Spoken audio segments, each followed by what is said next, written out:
Olá, tudo bem? Estamos aqui hoje para dar continuidade à nossa semana de webinars do SAGE ADV. Já tivemos a presença primeiro da Tatiane Goldar falando sobre compliance, depois do Alexandre Teixeira falando sobre embalde marketing, e hoje é o dia de trazer o Dr. Sérgio Merola para falar sobre produção de conteúdo para marketing, como atrair clientes, né, através da produção de conteúdo. Eu sou a Vitória, eu sou advogada, sou consultora em implementação aqui no SAGE ADV, e a presença hoje é do nosso convidado Sérgio Merola. Ele é advogado especialista em direito público, com ênfase em direito administrativo, é membro da Comissão Especial de Direito Administrativo da OAB de Goiás, palestrante e cofundador do portal da Advocacia em Foco, e fundador também da Sérgio Merola Advocacia. O Dr. Sérgio atua em um modelo de advocacia empreendedora e com foco em gestão e atração de clientes. Dr. Sérgio, seja muito bem-vindo aqui ao nosso webinar do SAGE ADV.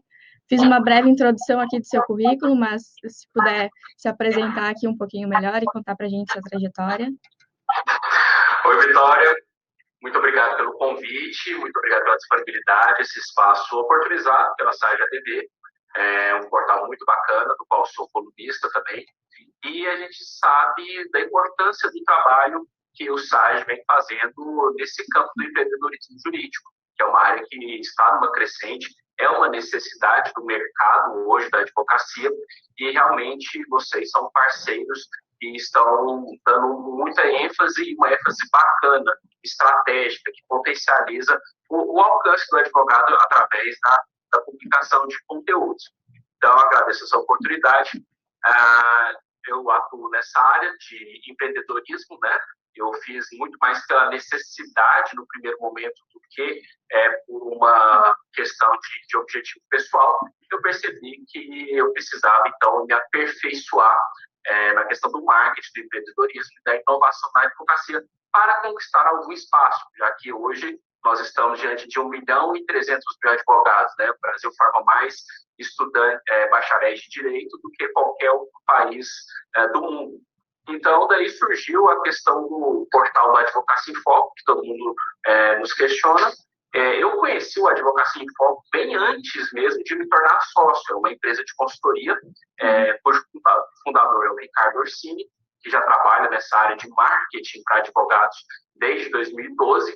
E quando eu comecei nesses estudos sobre marketing e empreendedorismo na advocacia, eu conheci o Advocacia em Foco, mais precisamente na pessoa do Ricardo Orsini, e por uma coincidência do destino, em 2017, a gente se conheceu pessoalmente. Eu nem sabia que ele era de Goiânia. A gente se ocupou no elevador do prédio onde é o nosso escritório hoje. E aí mencionei a questão do conteúdo que eu fazia, que eu já vinha estudando, e em janeiro de 2018 ele me convidou para ser sócio da Advocacia em Foco, e a gente acabou que transformou o meu escritório, Sérgio Merola Advogados, como se fosse um cobaia, digamos assim. Então, tudo que a gente faz, que a gente produz na Advocacia em Foco, já foi validado previamente na Sérgio Merola Advogados. Por isso que muita gente fala, seu conteúdo é diferente do que o pessoal fala, do que o pessoal explica, e é porque já passou por um momento onde a gente percebeu o que dá certo, o que dá errado, a questão do que se aplica à advocacia, o que não se aplica, a própria questão da restrição do Código de Ética e Disciplina, a gente tem que filtrar muita coisa que vem do marketing. Então, por isso que a gente vem fazendo esse trabalho no Advocacia em Foco paralelamente ao nosso escritório e vem dando muito resultado. A gente, desde 2018, já tem aplicado muita coisa bacana aqui no escritório e também com os nossos alunos de mentoria, cursos que nós estamos dando, e o retorno está sendo muito bacana. Muito bacana. Que bom, parabéns aí pela iniciativa, Sérgio. Já aproveitando aí que o teu escritório foi um escritório piloto, né, na produção de conteúdo para atrair clientes na advocacia. Pensando nesses escritórios, nesses advogados que estão começando agora na advocacia, se formaram e vão abrir o seu escritório, vão começar a atuar, ou então pensando também em escritórios que já estão aí há muito tempo na advocacia, mas que não conseguem crescer, que estão estagnados ali com aquela mesma carteira de clientes e não conseguem visualizar como crescer na sua região. O que esses advogados e esses escritórios podem fazer agora para alavancar a carreira, para escalar e para aumentar a carteira de clientes deles? Então, o tema central aqui desse webinar é justamente a produção de conteúdos. Quando eu abri meu escritório em 2016, eu já saí de um escritório consolidado, era de um ex-presidente da OAB daqui de Goiás, e eu tinha que ter uma necessidade de clientes recorrentes. Eu não queria trabalhar prestando consultoria para a empresa, por exemplo, mas eu sabia que se eu não tivesse clientes, eu teria que fechar as portas do meu escritório, voltar para o meu emprego, pedir emprego de volta. Então, eu comecei a analisar como que as empresas fora da advocacia, elas fazem para aumentar seu faturamento, aumentar clientes, e a gente já está no momento aí, desde 2014, mais ou menos, do marketing de conteúdo, que foi a grande sacada que eu tive para aplicar no escritório que eu estava abrindo naquele momento. Nós viemos de uma transição em que antes das redes sociais, da internet, a gente só tinha aquela mídia de interrupção, que são as propagandas, né? A propaganda de TV, propaganda de YouTube, que são meios de você fazer uma divulgação em que a sua pessoa, a sua audiência, ela não está interessada nesse conteúdo. E no marketing de conteúdo, é justamente o contrário. Você gera um relacionamento e a pessoa que te encontra através da produção de conteúdo informativo, ela consegue se conectar ao seu conteúdo, porque ela está buscando aquela informação. Isso já vem sendo aplicado há algum tempo também, mesmo nas mídias que são inclusivas. Por exemplo, se você liga a televisão às 8 da manhã, a publicidade é direcionada para o público-alvo que está acompanhando a TV naquele momento. À tarde é outro e à noite é outro. Então, o que eu falo para quem está querendo aumentar a quantidade de clientes, carteira, enfim, sair do patamar ACO, que a gente usa muito esse termo aqui na advocacia, é realmente investir no marketing de conteúdo. Na consultoria que a gente faz com os advogados, nas mentorias, eu percebo um equívoco muito grande. A pessoa imagina que entrar nas plataformas digitais é apenas você replicar conteúdos, publicar notícias, e isso não é o marketing de conteúdo. Você tem que produzir o seu próprio conteúdo de maneira que a sua audiência, seu público-alvo, ele se identifique com isso. E muita gente também que a gente está dando consultoria fala, mas não dá retorno. A outra característica que eu percebo, Vitória, é uma ansiedade muito grande do profissional do retorno imediato. Eu mesmo tive isso. Eu lembro que o primeiro vídeo que eu fiz, sem estabelecer posicionamento e nada, eu pensei o seguinte, eu investi um dinheiro na publicidade do Facebook, aí lá tem as métricas, né, possíveis de alcance, daria, acho que 30 mil visualizações, eu pensei, se 6 pessoas fecharem a R$3.000, são 18 mil. E eu descobri a fórmula de ouro. E ninguém fechou, não tocou, simplesmente não tocou. Então, a questão que o marketing através do digital, que eu sempre falo nas minhas redes, ela não pode mais ser amadora. A internet se profissionalizou. E isso vem gerando a questão dos advogados que estão dizendo que o marketing não funciona. Mas quando a gente analisa as redes, o marketing está sendo feito sem estratégia, de maneira equivocada, sem você despertar o interesse do seu público-alvo. Acaba que, eu até brinco muito com os alunos, eu falo, você virou o chatão do Instagram, pega aquelas publicidades do CNJ, do Senado, e vai replicando. Isso daí não é marketing de conteúdo. Então, hoje, o caminho para você conseguir alavancar a sua atração de clientes é o quê? Publicar em sites jurídicos, publicar um conteúdo correto e um conteúdo que vai agregar ao seu público-alvo. Para isso, você precisa de um posicionamento. Então, assim, entrar só no Instagram, no Facebook, gravar um vídeo aleatório no YouTube, não vai te dar retorno. Você, hoje, além de advogar, é difícil, falta tempo, falta, mas se você quer expandir, você precisa, obrigatoriamente, saber o que dá certo e o que não dá no marketing. Então, assim, hoje, a ferramenta mais democrática, mais acessível e que dá um amplo resultado aqui no escritório, que pode ser aplicado a qualquer advogado, é o celular, a internet e as redes sociais. Você não precisa mais que isso. Você tem que se profissionalizar, sim, mas está tudo ao seu alcance. Você não precisa contratar uma assessora de imprensa caríssima, você não precisa contratar um designer, nesse primeiro momento, apesar que a gente tem um escritório, você não precisa contratar nada disso. Com um pouquinho de pesquisa, um pouquinho de estudo, é suficiente o que você tem em mãos para começar a utilizar os seus resultados. Entendi. E a gente sabe que existe, em alguns advogados, existe um medo de fazer marketing, né? Até por causa de algumas limitações do Código de Ética da OAB. Tu acredita que esse medo de alguns advogados venha mesmo de uma leitura muito literal do código, ou seria por não ter um conhecimento mesmo de o que é publicidade e o que é marketing informativo? Como que tu pode fazer essa diferenciação para nós? O que seria publicidade e o que seria o marketing informativo e o que o advogado pode, de fato, aplicar sem medo do Código de Ética da OAB? Vitória, eu imagino que nem a literalidade seja o caso, porque a literalidade, quando a gente lê o Código de Ética e Disciplina da OAB, ela permite a publicidade de caráter informativo, sem viés de captação. Eu imagino, não era advogado nessa época, né?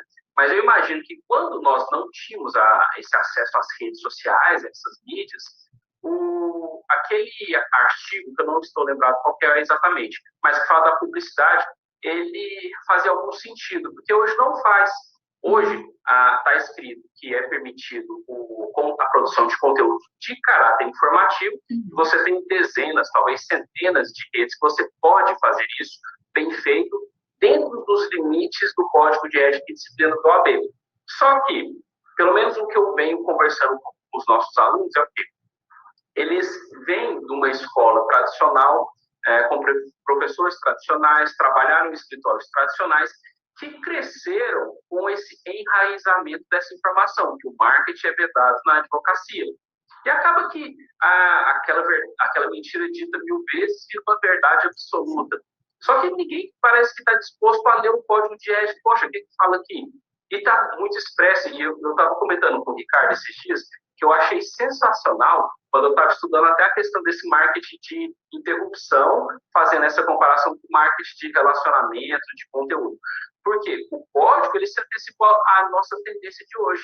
Quando todas as mídias que podem fazer sua divulgação através da TV, do rádio, podem fazer uma captação de cliente, que é vedado na advocacia, o código já prevê o quê? Você pode fazer a sua publicidade de caráter informativo.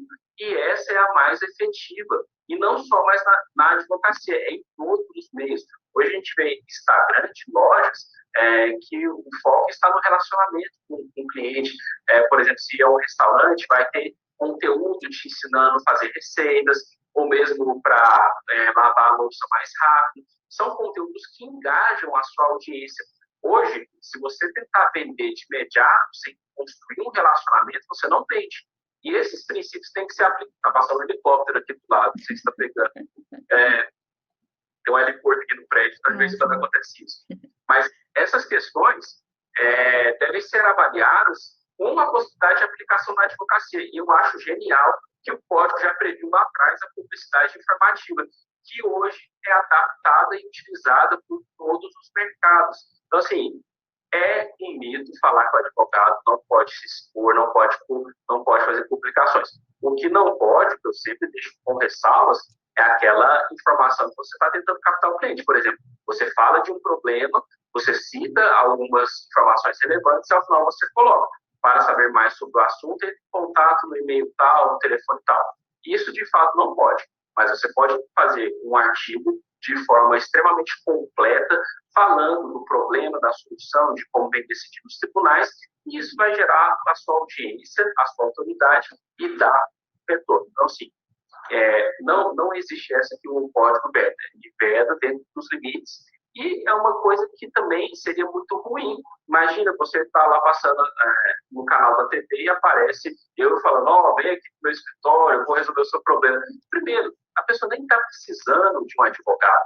Então, é aquela interrupção. Você está vendo um filme e aí, de repente, aparece o Sérgio falando que tem um escritório de advocacia para você ir lá se consultar, levar seu problema. Não, o marketing de conteúdo é justamente o contrário. A pessoa que vai me achar, ela está precisando de um profissional naquela área porque ela tem um problema. Então, o código não é problema para quem quer fazer marketing eficaz na advocacia. E marketing focado no cliente, né? Justamente na persona que o advogado trabalha. Aproveitando que tu falou aí de sucesso do cliente, né? A gente sabe que hoje essa é uma área que a maioria das empresas de sucesso focam, né? Entender o que é sucesso para o cliente, o que é satisfação para ele e adequar a estratégia para entregar sucesso para esse cliente. A gente sabe que a maioria dos advogados, pelo menos os escritórios mais tradicionais, ainda atraem os clientes através do cartão, né? Entregar o cartãozinho e ter a indicação daquele cliente que traz mais clientes. Pelo marketing de conteúdo, né, vai ser de outra forma. Os clientes vão chegar online. Como que é isso no teu escritório hoje? Teus clientes já vêm todos do marketing digital? Tu ainda tem clientes físicos? Como que funciona? Essa questão do cartãozinho era tão interessante que ela foi tema de uma aula que eu e o Ricardo demos recentemente, falando justamente isso. Fazer uma reflexão. Quantos cartões você consegue distribuir no ano? Né? E outra, o pessoal vai pegar seu cartão, será que daqui 6 meses ela vai lembrar quem é você, o que você faz, qual que foi o contexto que esse cartão surgiu na agenda? Então, assim, os 1.000 cartões que eu fiz quando eu abri o escritório, deve ter 950 ainda. Porque eu não distribuo. E é impressionante que muitas vezes eu estou em alguma palestra, por exemplo, a pessoa me pede, putz, não tem, porque não é isso que vai te trazer. Lógico, é importante para fazer um networking, para ter um contato, sim. Mas hoje a presença digital é muito mais efetiva. O advogado ele precisa se adaptar para o fluxo de informação que o cliente vai buscar na internet para que ele seja encontrado. Hoje, a gente tem o Google como potencializador da vida. Tudo que você quer saber, você vai buscar no Google. Então, quando você se expõe na internet, você começa a produzir conteúdos, você começa a entrar no fluxo de informação daquele cliente que começa a pesquisar sobre advogados na demanda que ele precisa. Nós temos 2 perfis hoje, basicamente, de clientes, que é o quê? O primeiro, ele vai buscar indicações e muitas vezes não vai conseguir, porque o direito está ultra nichado. Então, a pessoa ela quer um advogado especialista em quê? Em contratos bancários, não, especialista em aluguéis de lojas e shopping. Ele não quer um civilista genérico.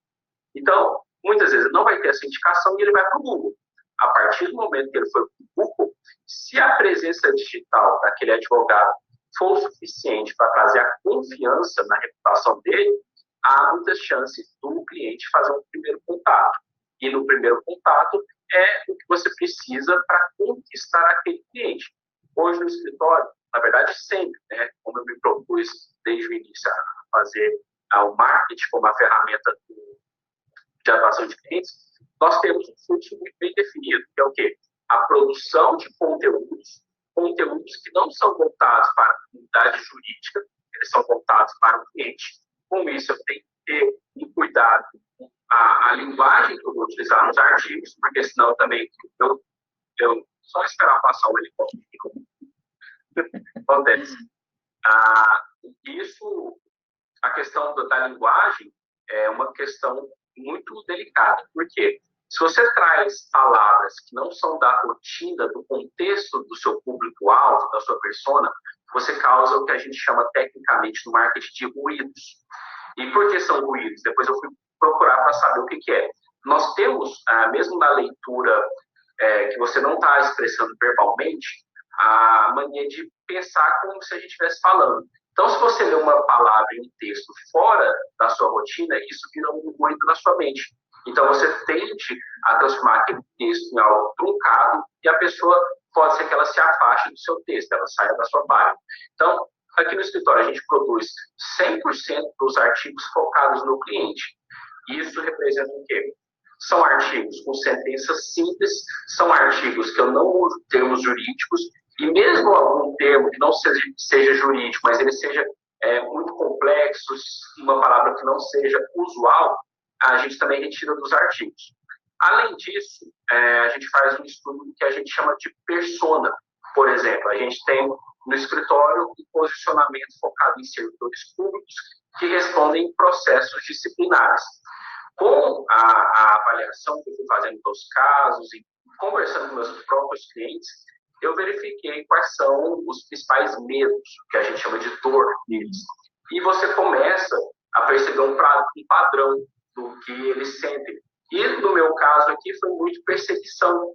Então, todos os artigos que a pessoa lê, os servidores leem no meu site, eles verificam essas palavras: perseguição, assédio moral, testemunha, como que eu vou provar minha inocência, e ele se sente no ambiente familiar. É como se você fosse num restaurante e sentisse o cheiro da comida da sua avó. Isso traz, fazendo uma analogia, traz a memória, a sua situação. E isso tende a criar sua autoridade. A pessoa vai ler, vai falar: poxa, o Sérgio sabe que é uma perseguição no órgão público, que é um processo disciplinar. Ele entende do meu problema. Ao contrário que, se eu fizesse um artigo exclusivamente técnico, citando jurisprudências, posicionamento do STJ, do STF, poderia ser um artigo informativo muito mais rico do que o artigo que eu escrevo originalmente, mas é um artigo que não vai atrair meu cliente. E o motivo é muito simples: ele não vai entender o conteúdo. Se ele não entender o conteúdo, ele não vai me ver como autoridade. E por não me ver como autoridade, ele não entra em contato.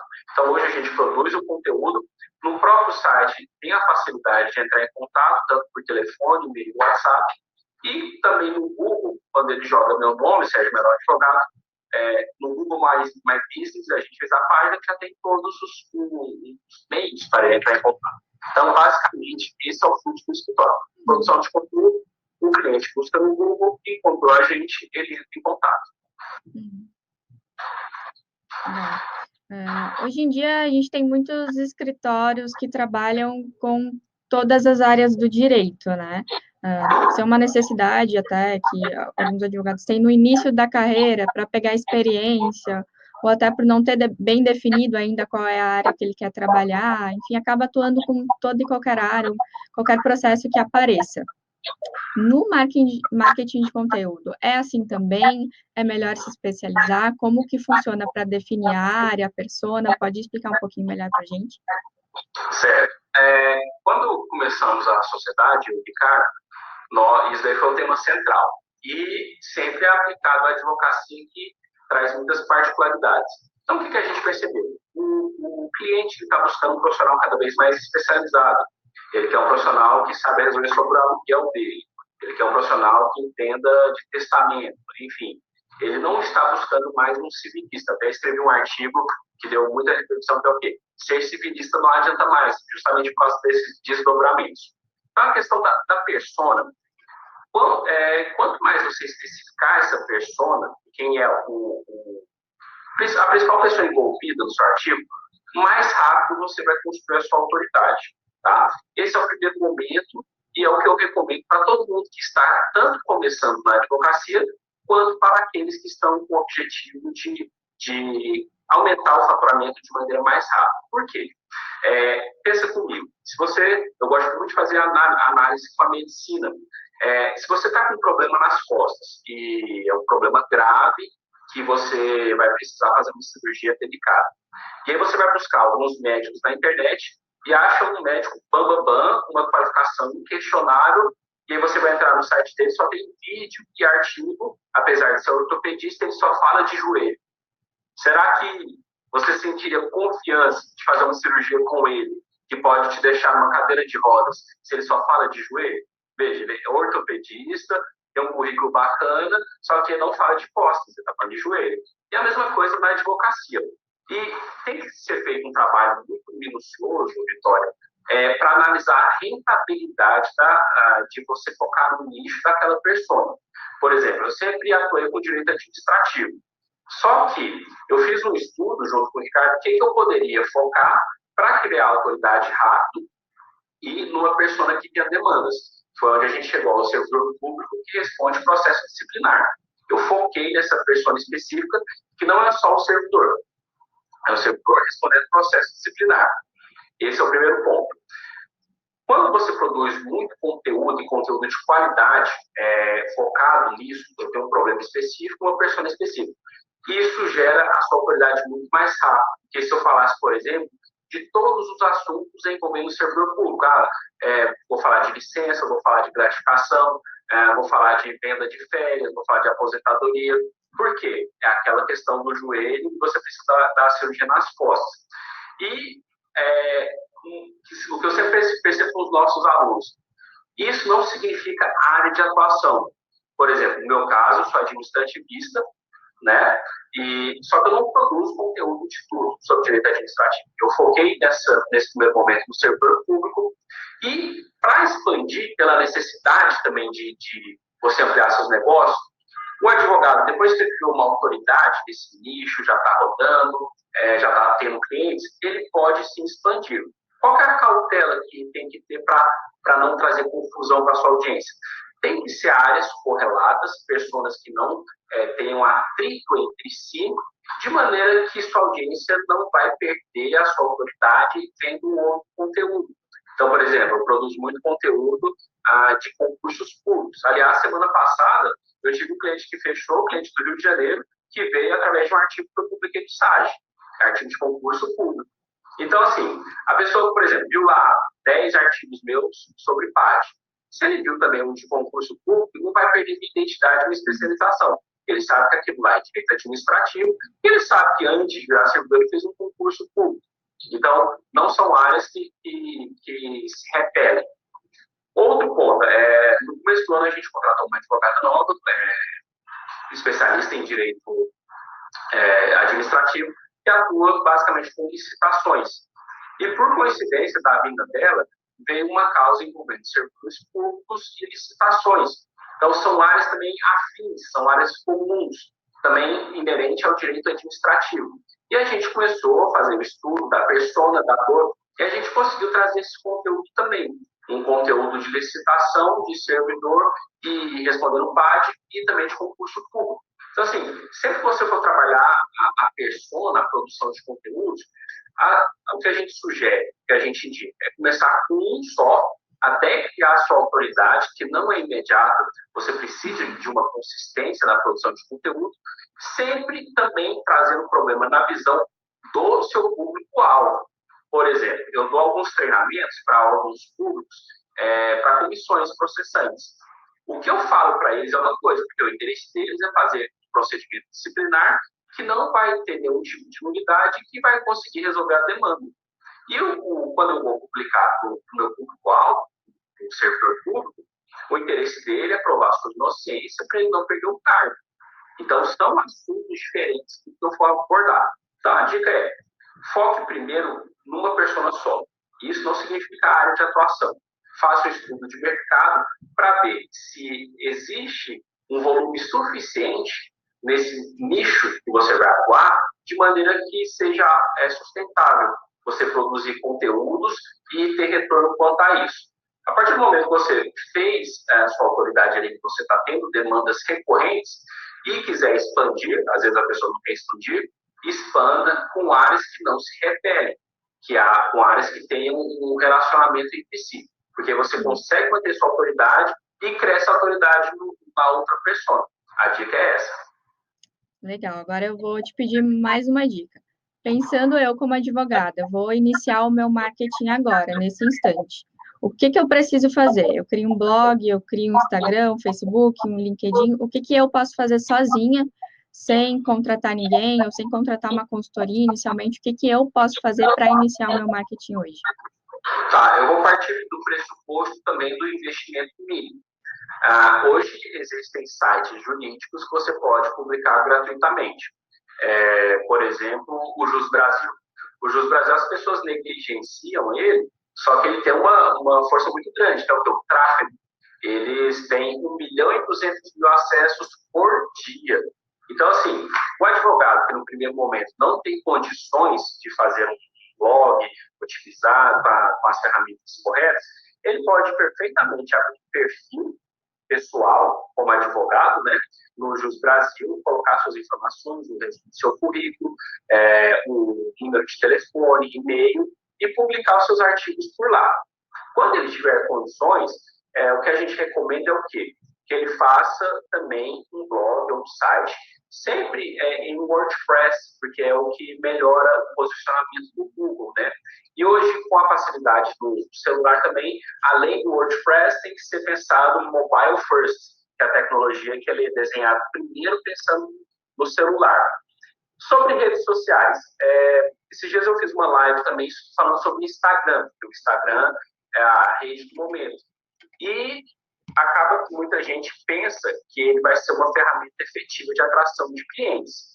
Só que o Instagram, depois de muito estudo, eu percebi que ele é uma vitrine. Ele é como se fosse um shopping onde sua loja fica aberta 24 horas. Você precisa ter um Instagram? Não é obrigatório, tá? Mas, lembre-se, o cliente, a partir do momento que ele acha um conteúdo relevante seu, ele vai buscar mais informações na internet. E quanto mais informações sólidas ele encontrar, mais fácil dele confiar em você à distância e fazer a contratação. Então, hoje, para começar, comece no Jus Brasil, faça um blog, são os 2 pilares. A partir daí, você pode abrir o Instagram, não seja um chatão do Instagram, né? Facebook mudou muito, tá? Facebook, no começo, ali até 2015, ele tinha muita força nos posts mesmo, na timeline. E acabava que se abria uma discussão e os comentários ele tinha vida própria. Então, você fazia muita coisa lá. Hoje, mudou. O foco do Facebook são os grupos. Inclusive, está passando propaganda sobre os grupos. Por quê?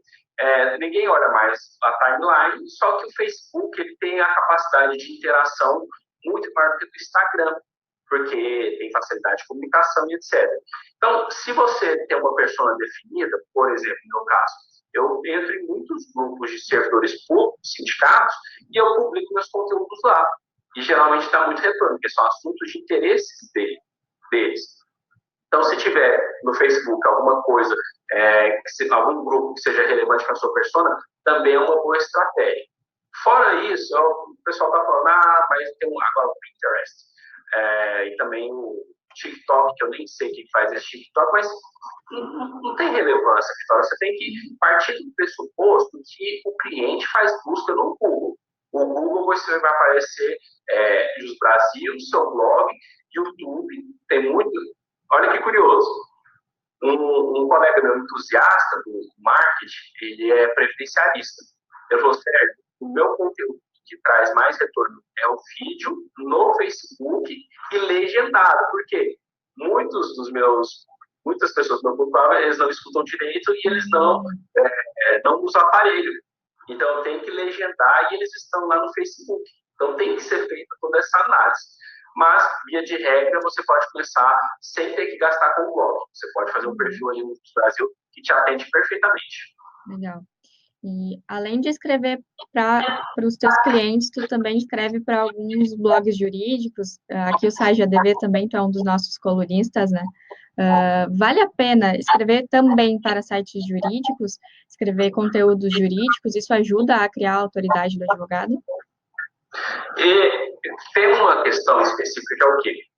O conteúdo jurídico denso, ele pode referir o seu público-alvo, ok. Só que ele também faz que você alcance a autoridade perante outros colegas.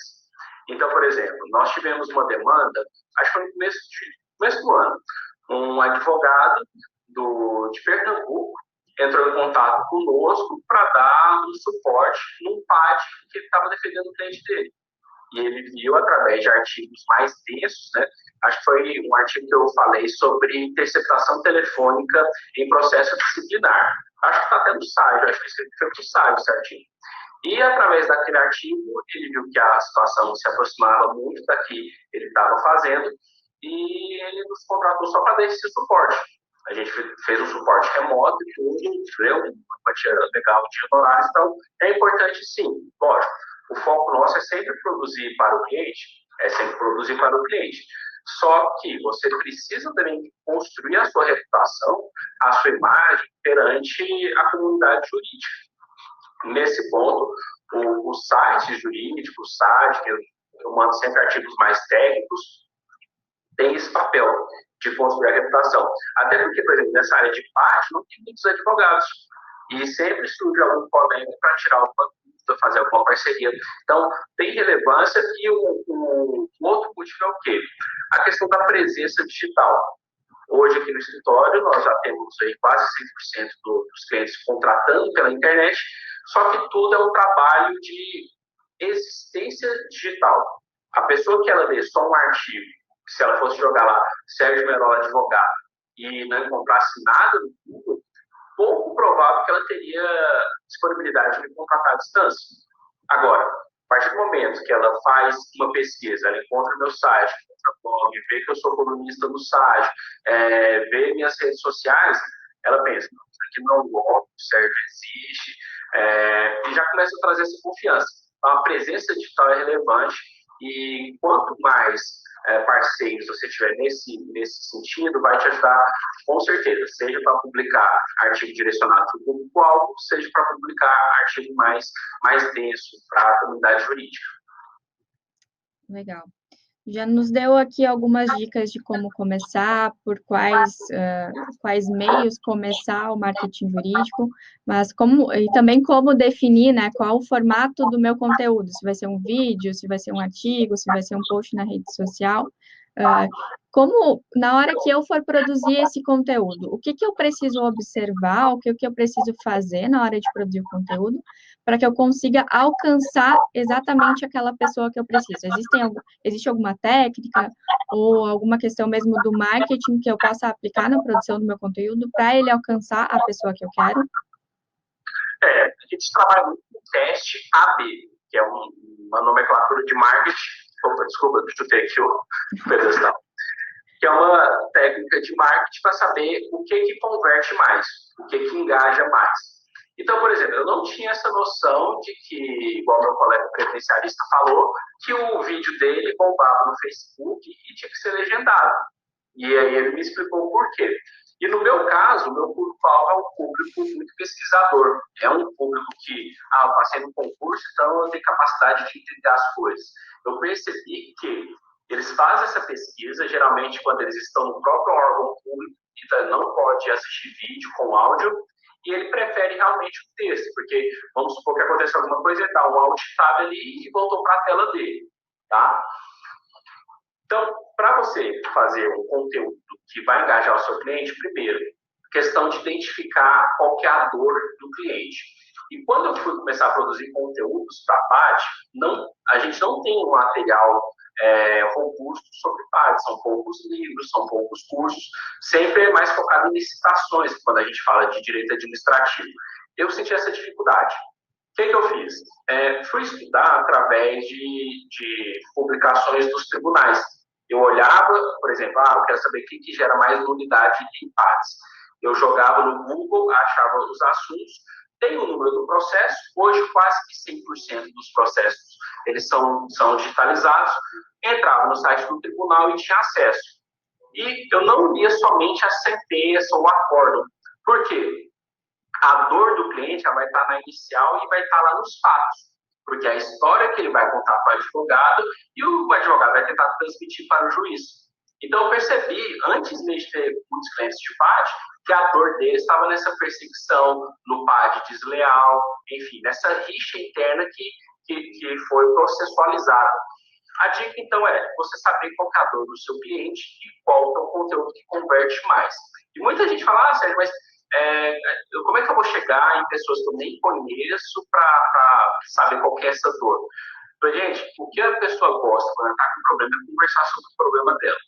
Então, se a pessoa está separando, pode conversar com ela, ela vai ter tempo de sobra para te contar, vai querer, você explica.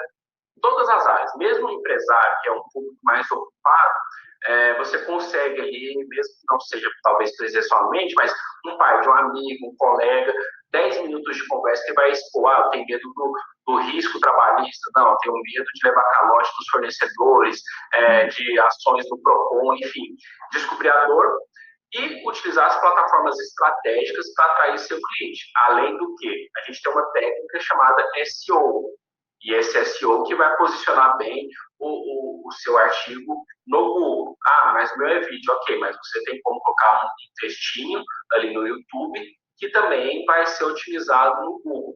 Então, basicamente é isso. Saber a dor, utilizar as plataformas corretas e no teste AB, ver qual que é o perfil de conteúdo que o seu público-alvo mais consome. E sempre focar naquilo que está convertendo mais. E sobre conteúdos patrocinados, isso é possível? O código de ética da OAB permite? O que tu pensa sobre o impulsionamento de conteúdos na internet? Isso é um assunto delicado.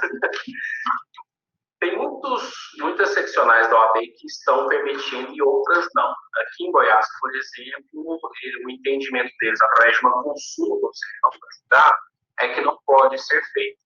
Por exemplo, eu tenho alguns cursos que eu sempre patrocino esses cursos, que é focado para advogados. Não é para captar cliente, nada disso. E já vieram conversar comigo que isso talvez poderia dar algum problema no TED.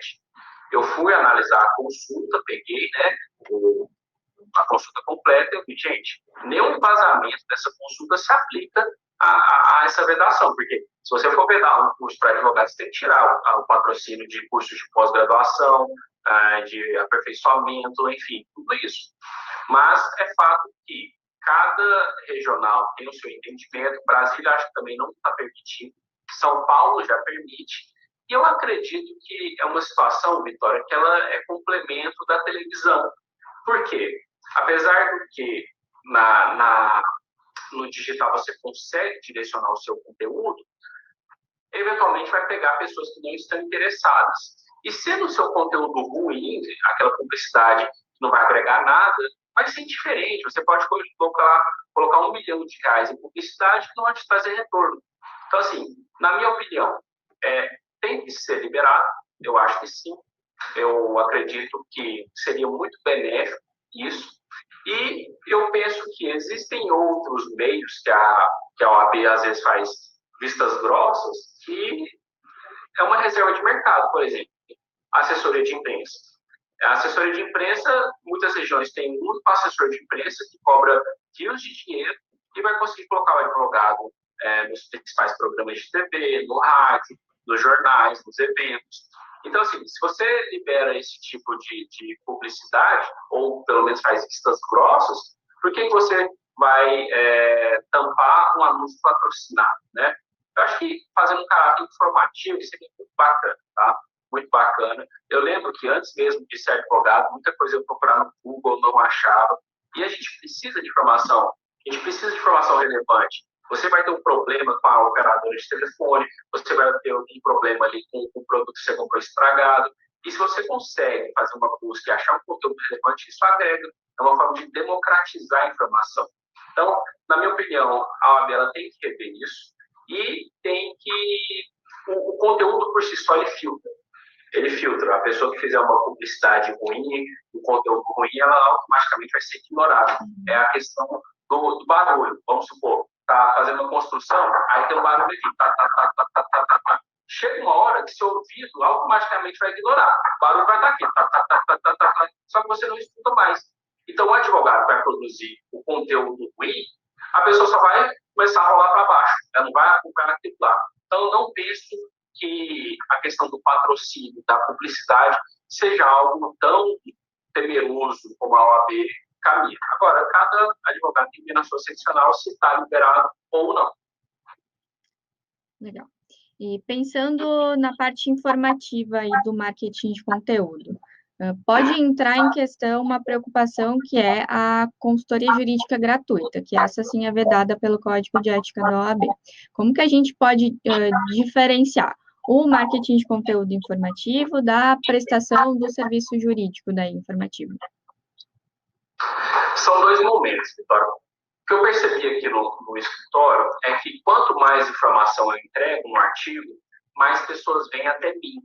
E são pessoas predispostas a pagar. Criou-se um mito também, não sei de onde surgiu isso, e se você entrega muita informação, o cliente não te contrata e vai procurar um advogado mais barato. Só que isso é mentira. Eu tenho um caso aqui do concurso da Polícia Militar do Distrito Federal. A PM do DF é a que paga o maior salário hoje no Brasil, então muita gente formada ela quer esse concurso. E eu fiz muitos conteúdos sobre isso na questão do limite de idade. E nesses conteúdos eu entreguei o máximo de informação possível, eu coloquei números de julgados, o suficiente para qualquer pessoa pegar aquele julgado, levar para um advogado e o advogado fazer a ação dele. E veio um cliente específico, que ele também é advogado, ele mora ali no entorno de Brasília, e ele nos contratou, depois ele me contou que para pagar os honorários, ele vendeu a Honda Bis da esposa dele. Então, assim, em nenhum momento ele pediu uma consultoria gratuita, em nenhum momento ele viu a possibilidade de fazer um serviço de graça. E a autoridade que eu construí pelo conteúdo, ela foi suficiente para tirar essa imagem de que advogado tem que dar construído em casa. Esse é o primeiro ponto. O segundo ponto, quando a gente se propõe a produzir conteúdos na internet, a gente recebe muitos contatos, muitos, WhatsApp, telefone e tudo. E eu comecei a fazer um filtro e eu comecei a perceber um padrão. As pessoas querem ser muito mais ouvidas do que receber aquela informação naquele primeiro momento. Então a pessoa me liga, doutor Sérgio, estou respondendo um PAD e tudo, eu só faço pergunta. Mas qual que é o motivo, em que pé que tá e tudo. Aí, quando a gente entra no assunto de maneira definitiva, eu falo, olha, para analisar seu PAD eu cobro X. Eu até escrevi um artigo interessante, que é como eu fiz para cobrar R$ 400 por consulta. Então, assim, eu fiz esse primeiro contato, a pessoa já construiu minha autoridade pelo conteúdo, e na hora H ela sabe que vai ter que desembolsar. Então, a gente cobra aí mais ou menos R$ 400 para analisar o PAD, e também, se for fazer a defesa, já é outro valor. Então, assim, consultoria gratuita é proibida? É proibida. Só que o advogado ele tem que saber o conceito de consulta. Por que a gente vai no médico, de novo o médico? Por que a gente vai no médico e não acha ruim pagar R$ 300, R$ 400 de consulta? É porque ele vai te analisar e vai dar um diagnóstico. Você está com um problema no ouvido, você tem que pegar esse remédio. Ele já trouxe uma solução ali. Vou ter um gasto com remédio? Vou. Vou ter gasto com uma cirurgia? Vou. Só que eu paguei a consulta, eu já tive um retorno. As pessoas pensam que o simples fato de conversar com um advogado tem que ser pago. Eu, particularmente, não concordo. Porque você nem sabe o que é o problema, você nem sabe que tem solução. Por isso que, no primeiro momento, deixa a pessoa falar. Chegou na hora H, beleza, eu analiso o seu processo. É tanta consulta que você quer? E, acredite, a maioria paga. A maioria paga sem questionar. Por quê? O conteúdo já deu autoridade e eu deixei ela falar tanto, sem dar nenhuma solução, que ela pensa, não, ele me ouviu, eu queria ser ouvido. E aí, então, vou pagar. Sempre dá certo. Não precisa de dar a consulta grátis. Porque o cliente viu o valor no trabalho do advogado, né? Então, ele vai fazer questão de pagar por isso. Sérgio, última pergunta para encerrar aqui o nosso webinar. Qual que é o reflexo do marketing de conteúdo na carreira do advogado? Quais os benefícios disso? E indo mais além, qual que é o benefício do marketing de conteúdo e dessa advocacia mais digital na sociedade? Tu acha que pode ser uma forma de revolucionar a advocacia, trazer um benefício maior tanto para a sociedade quanto para o acesso à justiça? O que tu pensa sobre isso? Vitória, eu acho, trazendo aqui da minha história, né, que é o principal. Hoje, todas as portas que se abriram para mim, tanto em portais, quanto palestras, eventos, e clientes que dão retorno financeiro, surgiram através do marketing digital. Então, no primeiro momento, a gente está fazendo um trabalho social, como você pontuou, que está fazendo a informação para as pessoas que precisam de informação, e no segundo momento você está abrindo portas, você está trazendo um conteúdo relevante, e esse conteúdo relevante está trazendo retorno para a sua carreira. Então, eu vejo, por exemplo, esses dias eu estava republicando aqueles lembretes do Instagram, dos vídeos que eu produzi há 4 anos atrás. Eu olho aqueles vídeos e falo, gente, que tragédia, o que era aquilo? Mas foi o início, foi o pontapé inicial. Quando eu comecei no marketing digital, não é normal, tá?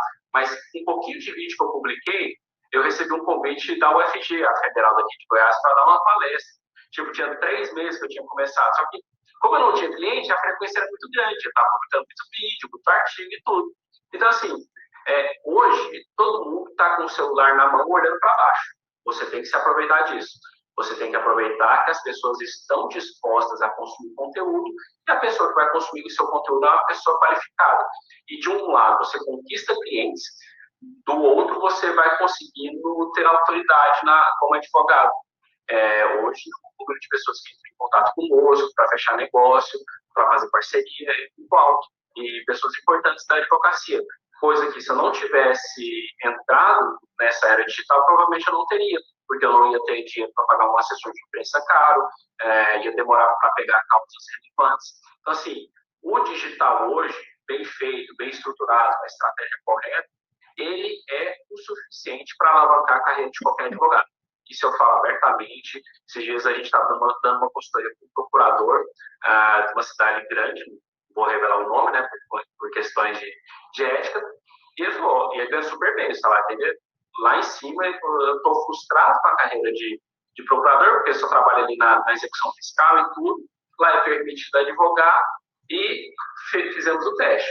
Ele começou a publicar os artigos e começou a ter clientes na advocacia privada dele. E bons clientes, vem dando muito resultado. Então, assim, seja você iniciante, seja você um advogado que já tem 10, 15 anos de mercado, o digital é para você, sim. Não pode ser amador, não pode ser sem estratégia. Mas o digital, ele dá retorno porque a pessoa não está mais dentro do jornal, a pessoa não está mais na TV e não ouve no rádio. A pessoa está no smartphone, está no Instagram, está no Facebook, está no blog, está escutando podcast, que já está vindo aí numa pegada boa, crescente. Então, assim, o digital é tudo. Não tem nada menos do que o digital para atrair clientes e sucesso na advocacia. Legal. Acho que a dica é começar, né? Dar aquele pontapé inicial e depois estudar e desenvolver, que cada vez vai ficando melhor e vai trazendo mais retorno também. Com certeza. Sérgio, eu quero agradecer imensamente a tua presença aqui no nosso webinar. Quero te parabenizar pelo trabalho que tu vem fazendo. Aí não é fácil inovar na advocacia, né? Que é uma profissão tão tradicional, né? Que tem raízes tão antigas, acaba sendo difícil trazer tantas novidades, né? Para a atividade. A tua fala ajudou e muito aqui a gente a entender várias coisas em relação ao marketing de conteúdo. Então, quero deixar o meu agradecimento aqui a ti. Fica à vontade para falar os teus meios de contato, como o pessoal pode entrar em contato contigo se quiser conversar mais, né? Enfim, saber mais sobre o marketing de conteúdo. Obrigado, Vitória. Obrigado ao Ságio por essa disponibilidade. Eu gosto muito do pessoal do Ságio, o Loki, gosto muito do Loki. E eu acredito que o nosso objetivo hoje é realmente democratizar isso. Teve até uma aula que eu estava dando esses dias, um aluno perguntou: Sérgio, por que você ensina marketing para advogados? Eu falei, porque se todo mundo começar a cobrar um horário caro, eu vou ganhar mais dinheiro, porque não vai ter advogado fazendo de graça. Aí o povo, nossa, é verdade. Porque, Vitória, o que tem de cliente falar, não vou pagar porque acho mais barato, é impressionante. Só que se todo mundo cobrar caro, a gente vai ganhar mais dinheiro. Então, assim, eu não estou alimentando o meu concorrente.